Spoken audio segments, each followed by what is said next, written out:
श्री गुरुदेव दत्त, श्री गुरुदेव दत्त, श्री अनंत कोटी ब्रह्मांड नायक राजाधिराज गाणगापूर निवासी भगवान की जय जय रघुवीर समर्थ।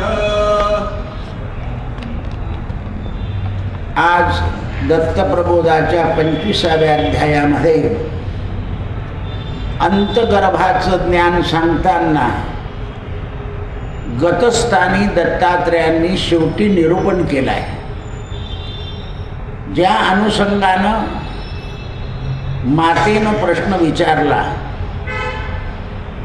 की हे भगवंता, चंद्र आणि सूर्य यांना 16 कळा आणि 17 कळा असं तुम्ही सांगितलं, तर चंद्राला 16 कळा कशा आणि सूर्याला 16 कळा कशा? चंद्र आणि सूर्य हे जर आपल्या शरीरात आहे तर कुठे आहे? त्यांच्या 16 कळा म्हणजे शरीरात काय असं आहे? जसं आपण बोलताना एक शब्द बोलतो, तुला आता 14वं रत्न दाखवतो, 14वं रत्न म्हणजे कोणतं आहे तो मला माहिती आहे। हां, तसं ह्या 16 कळा सुंदर विषय आहे। प्रश्न ऐकून मातेची जाणून घेण्याची उत्सुकता पाहिल्यानंतर दत्तात्रेयाने मोठ्या आनंद भावानं प्रश्नाचं सविस्तर उत्तर मातेला द्यायला सुरुवात केली। हे विस्तर ज्ञान या अध्यायामध्ये दत्तात्रेय सांगतात। चंद्र आणि सूर्य कुठे राहतात, देहाच्या वास्तव्यात कुठे असतात, त्याच्या कळा कोणत्या, त्या कळांची भिन्न नावे कोणती, दत्तात्रेयांनी सांगायला सुरुवात केल्यावर चंद्र देहातील स्थान टाळूच्या जवळ आहे। आपलं जे टाळू आहे इथे चंद्र आहे आणि सूर्य नाभीमध्ये आहे। चंद्र आणि सूर्य यांच्यामध्ये जशी पृथ्वी आहे तशी आपल्याच्या जवळ हे शरीर आहे पंचमहाभूताचं। म्हणून टाळूच्या जवळ शीतलता गुण आहे। चंद्राचा गुण कोणता आहे? शीतलता। म्हणून माणसाचं मस्तक पाहिजे थंड आणि पाय पाहिजे गरम, तर आपलं उलट होतं, मस्तक गरम होतं, पाय थंडे होतात।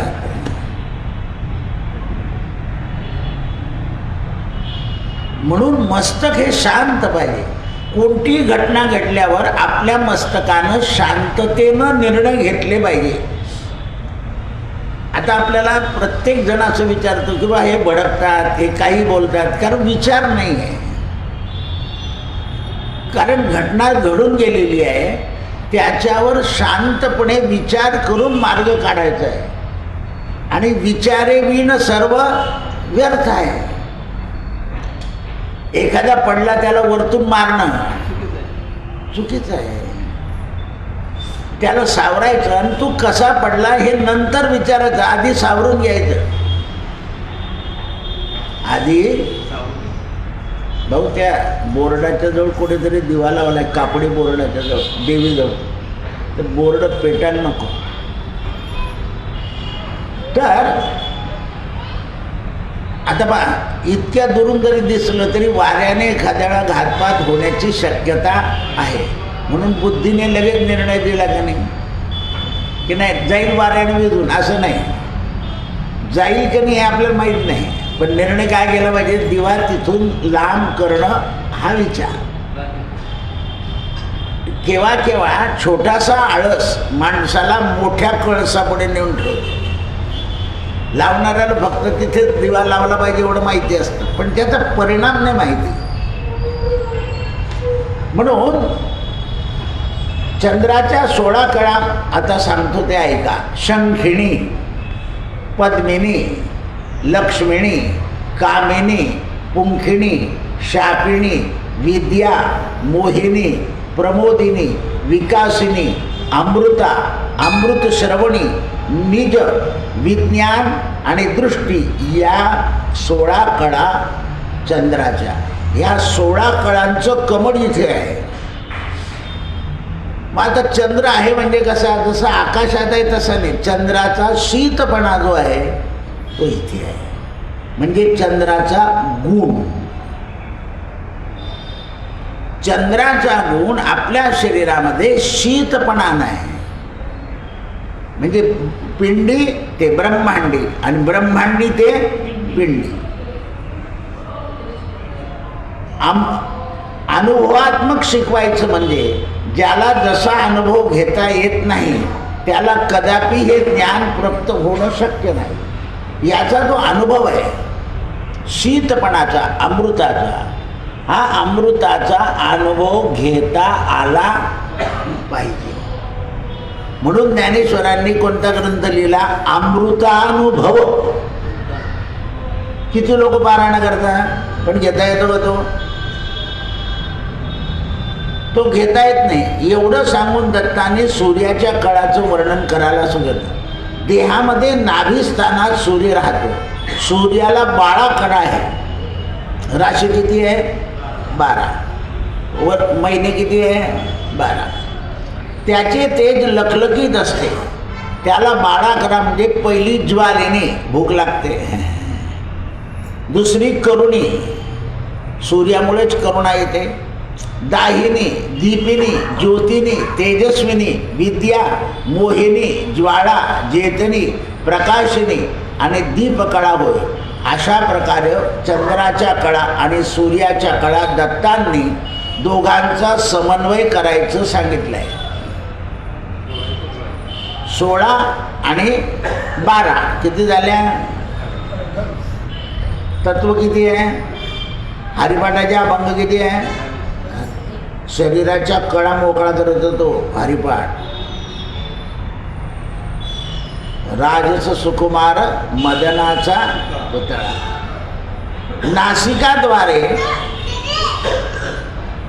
नासिकाद्वारे होत असलेल्या त्या ठिकाणी पवन म्हणजे वायूचं स्थान आहे. नाकाच्या जवळ वायूचं स्थान. त्या डाव्या बाजूला चंद्राची आणि उजव्या बाजूला सूर्याची स्थान आहे. नाकाच्या बाजूला त्याच्याद्वारे गमन आगमन सदैव चालू असतं. वायूचं येणं आणि जाणं प्रत्येकी 2.5 घटका चालत असतं. ते इकडचं 2.5 घटका आणि इकडचं. सूर्यचंद्र यांच्या प्रवाहात 5 तत्व आपल्याला कळाली. त्याचं स्पष्टीकरण असं की शुक्ल पक्षामध्ये चंद्राचा आणि कृष्ण पक्षामध्ये सूर्याचा असतो. आता कृष्ण पक्षामध्ये सूर्य का? तर अंधार आहे म्हणून सूर्य आहे. शुक्ल पक्षात उजेड आहे म्हणून चंद्र आहे. आपला सुद्धा नाडी 15 दिवस इकडची चालते, 15 दिवस इकडची चालते. याप्रमाणे येथे कार्य चालत असते. या बाबतीत सविस्तर वर्णन या अध्यायात आहे. दोघांचे वार नक्षत्र 5 तत्व फळ आहे. कार्यस्थान महत्त्वाचं आहे. म्हणजे ज्या नक्षत्रात जो असेल, एकूण नक्षत्र 27, त्या नक्षत्राप्रमाणे चंद्र फळ देतो. म्हणून 4-8 सूर्य वाईट आणि 4-8-12 चंद्र वाईट. म्हणून त्या दिवशी गमनागमन सांगितलं आहे किंवा हा दिवस तुम्ही जरा जायचंच असेल तर अमुक करून जा. त्याचं स्मरण झालं पाहिजे. कशाचं? चंद्राचं आणि सूर्याचं. म्हणून चंद्र हा मनाचा कारक ठरला आणि सूर्य हा बुद्धीचा कारक ठरला. कारण नुसतं चंद्रावर निर्णय नाही घेता येत, कारण बुद्धीनं निर्णय घ्यावे लागतात. म्हणून बुद्धीला काय पाहिजे? प्रकाश. आणि बुद्धीला काय पाहिजे? शीतलता, उच्छृंखलपणा नको. गुडघ्याला बाशी. इतकी आतुरता होतं लोक. समजा प्लॉट घ्यायचा आहे तर 4 दिवस 4 लोकांना 4 लोक नाही कोणाला कळायला नको. गेलं गडबड. माझ्या हयातीत 85 साली मी एका प्लॉटवर अक्षय तृतीयेला भूमिपूजन केल्यावर 8 जण पूजा करायला आले होते. प्लॉट तोच 8 ब्राह्मण. नाटकार म्हटलं हे काय आहे तपास करा. कोणालाच खरेदी करून दिलं नव्हतं त्याने. सगळ्या सौदाबावतीवर करून टाका म्हणे. सोडून मी बसलो आहे. सगळ्यांचे सौदाबावतीचे पैसे घेतले त्याला लागेल.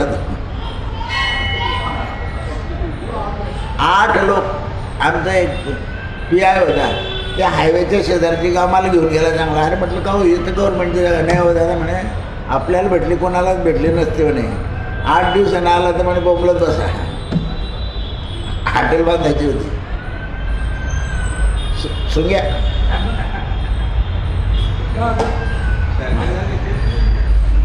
हायवेच्या शेजारची जागा, हॉटेलला परवानगी मिळाली, कोणाला मिळणार नाही म्हणे. हां अहो नाही का म्हटलं तुम्ही नारळ फोडू नका इथे. नाही ऐकलं. म्हणजे किती गेले? 55,000 गेले तू जाऊ दे. तर विचारेवीन सर्व व्यर्थचे. कारण स्थावर जंगममध्ये कुठे काय गडबड होईल. डमी मालक उभा करून देता, मालक डमी शेत पलटवून टाक.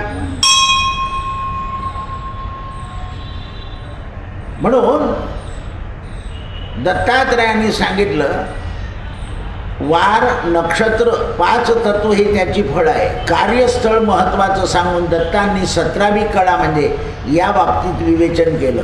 17वी कळा म्हणजे निरंजन जिव्हा होय. 17वी कळा जी आहे ही जिव्हा सगळ्या कळा फिरवते. जिव्हे पिबत्वं भज सुंदराणी कृष्णस्य नामानि मनोहराणी. म्हणून तिचे गुणकार्य अजिबात विस्तरित ज्ञान दत्ताने सांगितलं. 17व्या कळ्याचं ज्ञान देखील अनुभवानेच प्राप्त होतं. मिरची चांगली आहे पण खाल्ल्यावर कळेल काय आहे ते. वास चांगला येतोय पदार्थाचा, पण 17वी कळा आल्याशिवाय कळणार नाही की पदार्थ नासक्या दुधाचा आहे का चांगल्या दुधाचा आहे का कशाचा आहे. एखाद्या पदार्थाचे विशेष केवळ वर्णन वाचून त्याची क्षुधापूर्ती होत नाही. त्याचा प्रत्यक्ष चव चाखावी लागते. मग जिव्हेचे कार्य देखील एखाद्या समर्थ सद्गुरूप्रमाणे असते. हो, जिव्हेचं कार्य कोणाचं सांगितलं? सद्गुरूप्रमाणे. म्हणजे सद्गुरू सांगेल तेच जसं तसं जीभ सांगेल. नको बा मला काही चालणार नाही. कोणी सांगितलं? जिभेने 17व्या कळ्याने. प्रत्यक्ष अनुभवाद्वारे ज्ञानाची प्राप्ती होते. आता इथे आणलं त्यांनी ज्ञान. ज्ञान आहे हे अनुभव आल्याशिवाय कळत नाही. म्हणून अनुभवाविन मान हलवू नको आणि अंतरीचा ज्ञान दिवा मालवू नको. हे सर्व ऐकून माता अनुसया अतिशय आनंद झाली. म्हणाली हे ज्ञान मी जसंच तसं ऐकलं आहे तशीच माझी उत्सुकता आणखी वाढते आहे. त्यामुळे तू मला सांग की देहातून सप्तद्वीप सागर असं म्हणतात ते कुठे आहे? आपल्या देहामध्ये 7 द्वीप आहे. म्हणजे जसे या पृथ्वीवर आहे 7 द्वीप तसं सागर आहे 7 या पृथ्वीवर. ते शरीरात कुठे आहे ते सांग. तसे 9 खंड कोणते, त्याचे नावं काय हे विस्तारित सांगण्याची मला इच्छा आहे. ऐकून सद्गुरू प्रसन्न झाले व पुन्हा सांगू लागले. प्रथम मत्यांनी दीपावळीबद्दल कथन केलं आहे. देहामध्ये जंबूद्वीप, शंखद्वीप, कुशद्वीप, क्रौंचद्वीप, श्वेतद्वीप, पुष्करद्वीप, शाल्वद्वीप हे 7 द्वीप आहे. 7 पैकी कोणते कोणाचे स्थान आहे ते दत्ताने सांगितले आहे. नीर, क्षीर, दधी, पक्ष, रत्नाकर, मधु, प्रत्यक्ष हे सप्तसागर आहे. यांचे स्थान उदगीर, अचलस्थान, कनक, शेषारी, नारायणारी, औषधिक, महागिरी, सह्याद्री, अष्टगिरी हे स्थानाचं वर्णन केलं. अष्टगिरीपेक्षा मेरू कसा वेगळा सर्वश्रेष्ठ आहे ते तर माणसाच्या मानेमध्ये मेरुदंड आहे.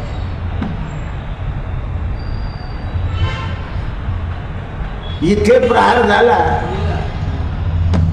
सिंह सुद्धा प्राण्याला कुठे धरतो? तिथेच. वाघ तिथेच.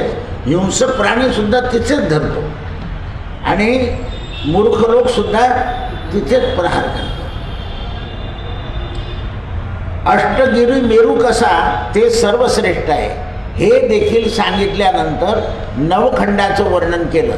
त्यामध्ये भरतखंड, व्रतखंड, रमेशखंड, द्राक्षखंड, द्राक्षमाळखंड, केतुखंड, विविध वंश खंड, हरिखंड आणि सुवर्णखंड हे 9 खंड आहे. 10वे खंड म्हणजे काशी होय. हे सर्व खंडाचे स्थान दत्तांनी वर्णन केले. अनुसया मातेला विचारण्याच्या आधी दत्तांनी खाणीबद्दल सांगायला सुरुवात केली. खाणी म्हणजे जारज, स्वेदज, अंडज आणि उद्भिद असे सांगून त्याच्या देहामध्ये उगमस्थान कोठे तेही सांगितले. त्यावर अनुसया मातेनं मेरूचे विस्तृत विवेचन करायला सांगितले. दत्तांनी मेरू पर्वत सर्वात विशाल आहे. त्या वर्णन पीत असून 3 योजन उंची आहे. तो पिवळा आहे मेरू पर्वत. 3 योजन उंची आहे व 4 लक्ष योजने त्याची रुंदी आहे. त्यापैकी 16 सहस्र भूगर्भात असून म्हणजे काही तो खाली आहे. त्याला टेकून म्हणजे 3 पर्वत आहे.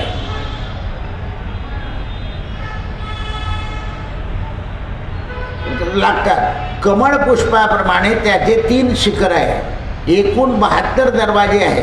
ज्या बंगल्याला 9 दरवाजे 9 खिडक्या चौफेर त्यावरती भरारी मारतो सुंदर राघव सुंदर. पर्वताला 9 ग्रहांचे स्थान म्हणून 9 टेके आहे. हे 9 ग्रह काय आहे त्याला टेके आहे असे सांगून दत्ताने संपूर्ण विस्तार विवेचन केले. या विवेचनात 7 पाताळ, कोणत्या पाताळात कोणते वास्तव्य आहे त्याचं वर्णन केलं. दत्तात्रयांनी 21 सर्गाची माहिती सांगितली. विशारद करताना माता अनुसया प्रसन्न होऊन 3 गुणाचं वर्णन देहात सांग. त्याचं स्थान म्हणजे पदपिंड, तेथे रूप आदिशी संबंध प्रश्न विचारले. प्रसन्न होऊन दत्तात्रयांनी सांगितलं रजोगुण, तमोगुण आणि सत्वगुण या संदर्भानं गुणाचं वर्णन केलं. मातेनं विचारल्यावर दत्तांनी पिंडीच्या पोषणासाठी सेवन केलेलं अन्न कसं व कुठे जातं याची माहिती विचारली. पदपिंडामध्ये ते विस्तार सांगितलं. त्याच्यामध्ये आतापर्यंत पूर्ण रचना सांगतो. मेळ घालून मूळ कार्य चालते.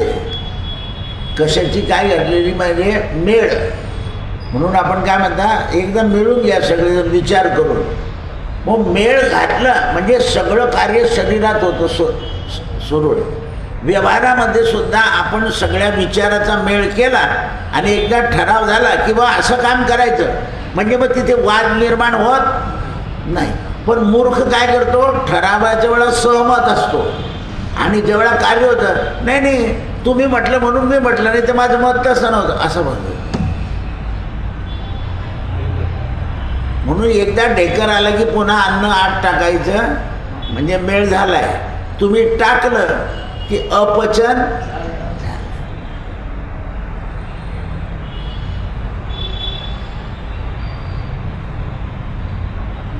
असं आहे. आपले विचार जे बदलून जाताना त्याला लोभ समोर येतो, काम समोर येतो आणि क्रोध समोर येतो. लोभ, काम आणि क्रोध हे तिन्ही एकाच याच्यातून निर्माण होतं. मनासारखं झालं पण त्याच्यात दुसऱ्याला फायदा झाला की परत लोभ क्षोभ होतो. म्हणून अतिलोभ तो क्षोभ नाना विकारी. अतिलोभ क्षोभ होतो आणि मग त्याच्याने नाना विकार निर्माण होतात आणि विकार निर्माण झाले की विचार खराब होतात.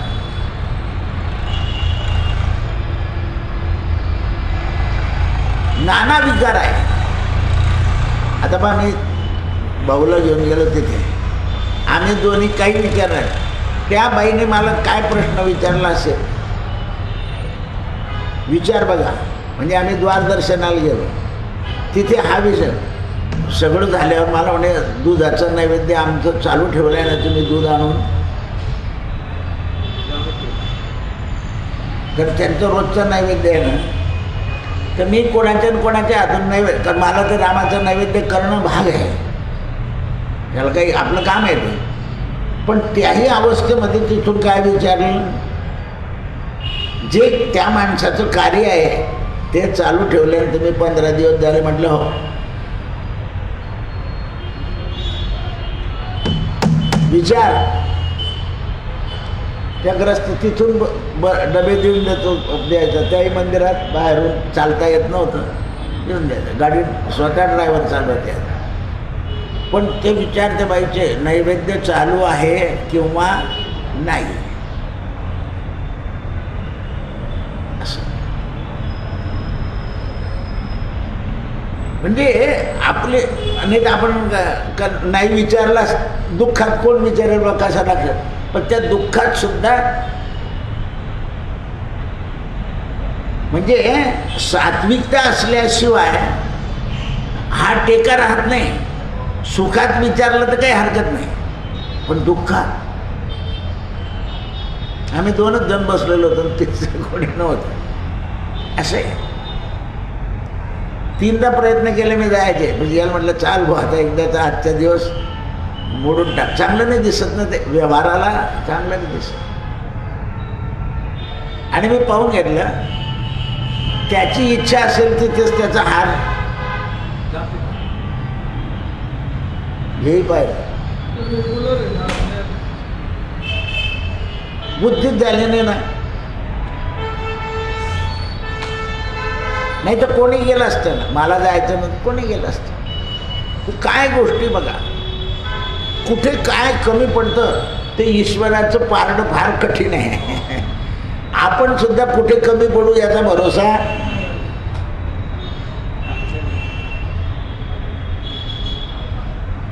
असं आहे. म्हणून मोठ्या सावधानतेनं राहिलं पाहिजे.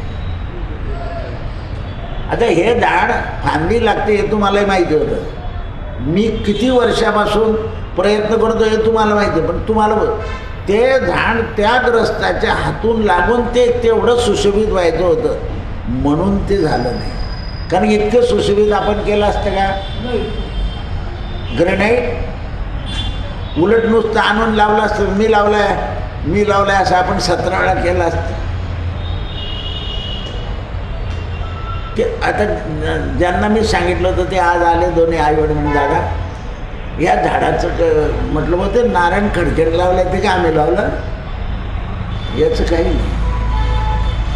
कारण त्यांना जबाबदारी दिलेली होती, त्यांनी लावलं आहे. ते तितकं आपण कोणीच केलं नसतं.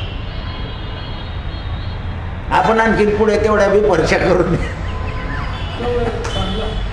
केलं ना, तेवढ्या करून दिलं त्यांनी. म्हणून जे कार्य ज्याच्या हातून घडायचं आहे ते म्हणे वारंवार मला गाडीमध्ये आणावी लागते, म्हणून मी तिथूनच असं करून चाललं जातं. म्हटलं तर तुम्ही कोणालाही निरोप दिला तर कोणी तुमच्याबरोबर तिथे येईल ना, कारण आमच्याकडे तो धर्म आहे. मंदिराचा कोणी माणूस जातं आणि निरोप घेऊन येतं, तसं काही नाही. आतापर्यंत जे कथन केलं पिंडाबाबत ते सविस्तर सांगितलं. आता संपूर्ण रचनेचा मेळ घालून मूळ कार्य काय चालतं त्याचं निरूपण ऐक माते. नाद बिंदू आपल्या शरीरामध्ये कायम एक नाद चालू असतो, त्याला अनहत नाद म्हणतात. अनाहत नादे आपल्या शिवस्तुतीमध्ये शब्द येतो. मनपिंड, मन सुद्धा एक पिंड आहे.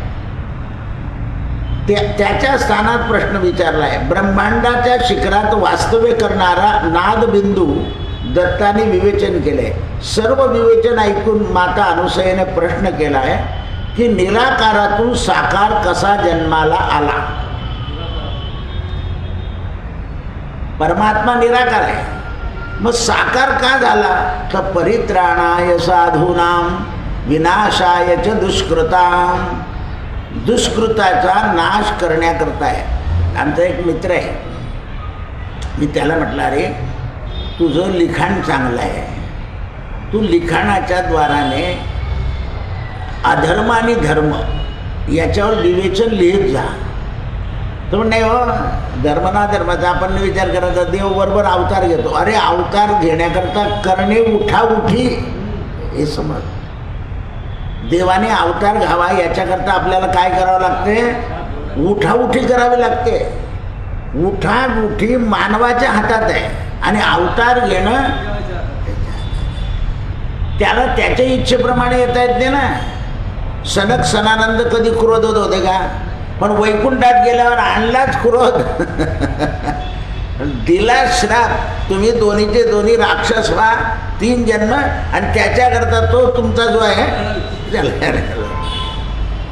सनक सनानंदाचा क्रोध करणं हा स्वभाव आहे का? पण करावा, करणे उठाउठी तुकाराम महाराज म्हणतात. काय म्हणे? घटाघटी पेटवावे असा शब्द वापरला तरी. घट म्हणजे प्रत्येक माणसाला पेटवणे म्हणजे जागृत करायचे. हो, निद्रेची वेळ संपली, पांडुरंग उठा आता. पंचमहाभूताचा विस्तार झाला, तो शेवटी या देहात कसा आहे? दत्तात्रय म्हणता, रात्री आणि दिवस यांचा क्रम म्हणजे जन्म मृत्यूचा फेरा. रात्र गेली की दिवस, दिवस गेला की तसं हा जन्म गेला की तो जन्म गेला की तो, जन्म मरणाचा फेरा चुकविला. दत्तात्रयाने सांगितले दिवस रात्रीचा क्रम जन्म मृत्यूचा फेरा आहे. 2 प्रलय असतात. 4 युग सहस्र वेळा होऊन गेले की ब्रह्मदेवाचा एक दिवस होतो. तो नित्य उत्पत्ती करत असतो. तो दिवस संपल्यावर पुन्हा रात्र सुरू होईल. सर्वत्र हाहाकार माजेल, संपूर्ण सृष्टीचा आनंद होईल आणि पुन्हा हे जग जागं होईल. पुन्हा तिसरा प्रलय येईल. हे चालूच राहणार आहे सृष्टीचा काम. म्हणून ब्रह्मप्रलय म्हणतात. विधाता पुन्हा एक सृष्टी रचना करू लागतो. त्याप्रमाणे रुद्रप्रलय होतो, शक्तीचा लय होतो आणि सगळं शून्यामध्ये समावून जातं. अशा प्रकारे दत्तांनी षडचक्राचं ज्ञान दिलं. 7व्या चक्राचा बोध घेतला पाहिजे. याला आत्मज्ञान असं म्हणतात. जे शेवटचं जे चक्र आहे, 7 चक्र आपल्या शरीरामध्ये, ते आत्मज्ञानाचं आहे. ज्याला जसे समजले तो जीव पुन्हा आत्म्यात लीन होतो. तुम्हाला जेवढं समजेल तेवढं तुम्ही आत्म्यामध्ये लीन होऊन जाल. पूर्ण समजलंच पाहिजे असं काही नाही आहे.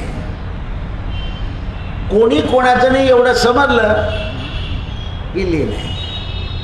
आणि मग त्याच्याकरता कोणाचे घर, हा देह कोणाचा, आत्मा राम त्याचा, तोची जाणे मी तू हा विचार विवेकी शोधावा, गोविंदा माधवा याच देही.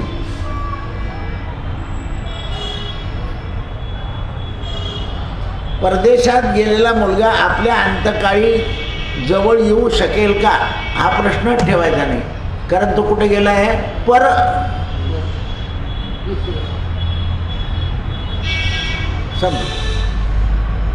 आता बा उड्डाणच बंद होऊन गेले तर कसं काय येईल तो? किती उड्डाणं बंद झाले पहा तुम्ही. तेवढा किती सुविधा झाली होती लोकांना. विमानाने 40 मिनिटात पोहोचायचं, बंदच होऊन गेले. बरं, बळजबरी केली विमानात बिघडलं म्हणजे मरणाची गाठ आहे ना. त्या कोणत्या तरी देशामध्ये मोटारीला मोठा ठोस मारते ना, तो विमानानं खालच्या मोटारीला ठोस मारली. काय झालं? त्याची विमानात गडबड झाली म्हणून त्याने हायवेचा रोड पाहिला की हायवे रोड लँडिंग करून टाकलं. तो लँडिंग करत असताना तिकून एक कार आली, विमानानं त्याला उडवली. म्हणजे त्यांनी सांगितलं जगातलं आश्चर्य, विमानाने कार उडवली. बातमी दिली त्यांनी. कारण त्याचं गडबड झाली ना. मग इतके लोक मरू देण्याच्या ऐवजी त्याने त्या हायवेवर लँडिंग करून टाकलं. मग त्याच्यात 1 मेला पण 400 वाचले. त्याला बक्षीस द्यायचं आहे कोणाला? हां, त्याच्या हातून 1 मेला आहे.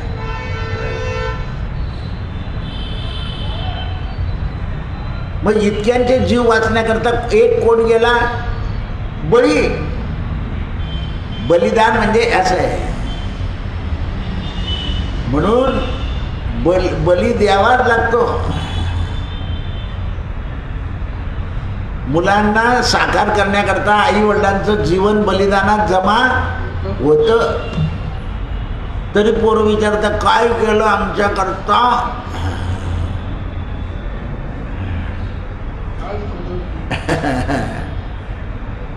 असं आहे. ज्यांच्याजवळ जागा नाही ते जागेकरता तळमळतात, ज्यांची जागा आहे ती जाऊ नये म्हणून ते तळमळतात. तळमळ दोघांची बा. ज्याची एक झाली अनेक झाल्याने म्हणून तो तळमळतो. पण आपण या कचाट्यात सापडलो नाही हे त्याच्या लक्षात येत नाही. म्हणून आत्मज्ञान तेच. 7व्या चक्राचा बोध म्हणजे आत्मज्ञान म्हणतात. ज्याला समजले तो जीव ब्रह्मात लीन होतो, आत्म्यात लीन होतो. अनुसये माताला संतुष्ट झाला आणि षडचक्र भेद ऐकण्याची तिच्या मनामध्ये इच्छा निर्माण झाली. या अनुषंगानं अनुसये मातेला विचारलेल्या प्रश्नाचं उत्तर दत्तांनी पुढील अध्यायामध्ये दिलं. आता 25व्या अध्यायामध्ये सांगितला, 26व्या अध्यायामध्ये उत्तर देत आहे. माते अनुसयेला षडचक्र भेद ऐकण्याची इच्छा प्रकट केली. ते ऐकून दत्तगुरूंनी आनंद झाला आणि आत्मज्ञान सांगण्यात ते तल्लीन झाले. दत्तगुरू सांगू लागले, हे माते, आता मी तुला हे सांगणार आहे ते तू एकाग्र चित्ताने ऐक. ते एकाग्र चित्ताने ऐक. कारण हे भेद करायचं आहे. कोणतीही गोष्ट जर भेद करायची असेल तर ती लक्षपूर्वक ऐकली पाहिजे. नियतीचा नियम असा आहे की जे ऐकायचं आहे ना ते लक्षपूर्वक ऐकलं पाहिजे. धोके आपण लक्षपूर्वक ऐकतो, फायदे लक्षपूर्वक ऐकतो, पण जगाचं कल्याण हे लक्षपूर्वक ऐकत नाही. आपल्याला काय करायचं आहे, आपल्याला काय करायचं आहे नाही. कारण जग आहे तर तू आहे. सुजलाम सुफलाम हा शब्द कशा करताय आपल्याकडे. जगात जर सगळं भरपूर पिकलं तर मनुष्य आनंदाने खाऊ शकतो ना, आणि नाही पिकलं तर मग ही पृथ्वी कशी झाली पाहिजे. सुजलाम सफलाम मलय जशी तला शस्य श्यामला.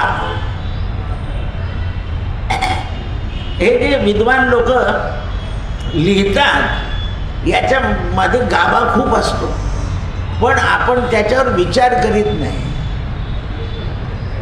आणि म्हणून ती कोण आहे, वंदे मातरम. म्हणून ती वंदे आहे, वंदनीय ती. कारण ती सुखी असली, ती समृद्ध असली, बरं तिला तिन्ही काळ लागतात. वर्तमान काळी चांगला लागतो, भविष्य काळ चांगला. समजा पेरले आणि पिकं चांगले झाले आणि काळाच्या वेळा बद पाणी पडलं, गेला हंगाम, काळी पडली दादर, गहू खराब झाले, बारीक पडून गेले. म्हणून वर्तमान काळही चांगला पाहिजे आणि भूतकाळ म्हणजे जमीन चांगली तयार केली पाहिजे. जो भूतकाळ आहे तोही चांगला पाहिजे, वर्तमान काळी चांगला पाहिजे, भविष्य काळी चांगला पाहिजे. आणि असा काळ जेव्हा येतो तेव्हा विष्णूचं राज्य असतं. आणि जेव्हा वाईट काळ येतो तेव्हा शंकराचं राज्य चाललं. आता शंकराचं आधिपत्य चाललंय सगळीकडे. म्हणून तुम्हाला जिकडे तिकडे काय दिसतंय, युद्ध युद्ध. जरी युद्ध नसलं तर युद्धाचे सराव, एकामेकाला घाबरवायचं. आणि युद्धाचे सराव असल्यामुळे सगळ्या ठिकाणचं वातावरण दूषित, सगळ्यांचं वातावरण दूषित. मग हे दूषित वातावरण जाण्याकरता ज्ञानेश्वरांनी काय मागितलं, दुरितांचे तिमिर जावो, विश्व स्वधर्म सूर्ये पाहो, जो जे वांशील तो ते लाहो, प्राणिजात वर्षत सकळ मंगळी, ईश्वर निष्ठांची मांदियाळी, ईश्वर निष्ठेचे लोक जास्ती झाले पाहिजे, पण कशा करता? फायद्या करता होता नाही, सगळे आम्ही सुखी राहू, वसुदेव कुटुंब या पद्धतीचे विचाराचे झाले पाहिजे. जसं आपण कोणी आलं की बशीतला चहा आपण पिऊन घेतो, कपातला नाही रे, घे, मी सकाळी एकदा घेतलाय, तो म्हणतो मी बी घेतलाय पण घे थोडासा, घे, एक गोट घे ना. परत तो म्हणतो थोडासा टाकून घ्या, आपण टाकून घेतो आणि एकच गोट देतो, पण आपल्याला समाधान होतं, त्यालाही समाधान होतं. एक गोटाने काही समाधान होत नाही, पण प्रेमानं दिलाय तो. कशाने? प्रेमानं, आग्रहानं, निष्ठेनं. म्हणून वसुदेव कुटुंब. पाच मी लंकेमध्ये भारत पोहोचला, सगळी मदत चालली आहे, बाकीचे कोणी पोहोचलं नाही, पण गेले. औषधं, कपडे, लत्ते, मोठं वादळ झालं. मध्ये एका ज्योतिषाने सांगितलं होतं की भारतामध्ये नोव्हेंबर डिसेंबरमध्ये असं वादळ येईल आणि भारतातले लोक आणलं. ते कोलंबोमध्ये, लंकेमध्ये झालं. तिकडून ते दुकार येणार होतं, ते तसं राजस्थानच्या तिकडून तसं तिकडे निघून गेलं ते. कारण ईश्वर निष्ठेचे लोक आहे. ते कायलप सुद्धा मुंबईलाच पडेल, तर जयप्रकाश नारायण चालले गेले तिकडे, तर ते समुद्रात पडलं. ही जी ईश्वर निष्ठेची माणसं आहे, ज्यांचं चाललं आहे सातत्यानं, त्यांच्याकरता परमात्मा या भरतखंडाच्या बाजूने काढून टाकतो. ते सगळं जळगावला ढग दिसतात आणि दुसऱ्या गावाला पडतात. म्हणून ते म्हणतात, दत्तात्रय सांगू लागले, हे माते, एकाग्र चित्तानं तू षडचक्राचं भेद ऐक. आणि ज्याप्रमाणे चक्रीवादळ निर्माण होतं, चक्रीवादळामध्ये काही ठिकाणी नुकसान होतं आणि काही ठिकाणी फायदा होतो, त्याप्रमाणे माते दळ वर्णन मातृका स्थान देव ऋषीगण ही शक्ती कोण आहे? तर जप. म्हणजे वर्णाला जे बळ आलं, दळाला जे बळ आलं, मातृकेला, स्थानाला, देवाला, ऋषींना, यांना जे सगळं बळ आलं ते जपानं आलं आहे. यांनी जप केला कोणाचा? हरीचा. हरी शब्दाचा अर्थ काय? जो दुःख हरण करतो तो हरी. म्हणून जप किती याचं रहस्य जाणून घे. काय सांगताय? जपाचं रहस्य. मग जपाचं रहस्य जर इतकं आहे तर जपाने प्रथम आपलं आधार चक्र शुद्ध होतं. बस. हरिजप करणे तुटेल धरणे. हा, म्हणून रामाने 3 वर्षापासून तुमच्याकडून काय सुरू केलं आहे? जप. आता कोणता चालला आहे? नमो भगवते वासुदेवाय, नमो भगवते वासुदेवाय, नमो भगवते वासुदेवाय. त्यानंतर स्वाधिष्ठान मणिपूर चक्र, अनाहत चक्र, विशुद्ध चक्र, आज्ञा चक्र, ही 6 चक्र क्रमाने हळूहळू जपाने शुद्ध होत जातात. जशी जपाची संख्या वाढेल,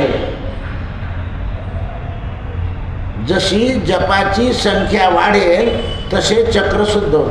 म्हणून प्रमाण मात्र आदि सांगून षडचक्राचं मूळ सहस्रदल याचं विवेचन करायला दत्तात्रय तयार झाले. षडचक्राचं वर्णन उद्या. हरे राम राम राम हरे हरे, कृष्ण कृष्ण हरे राम राम हरे हरे, कृष्ण हरे. गोपाल कृष्ण भगवान.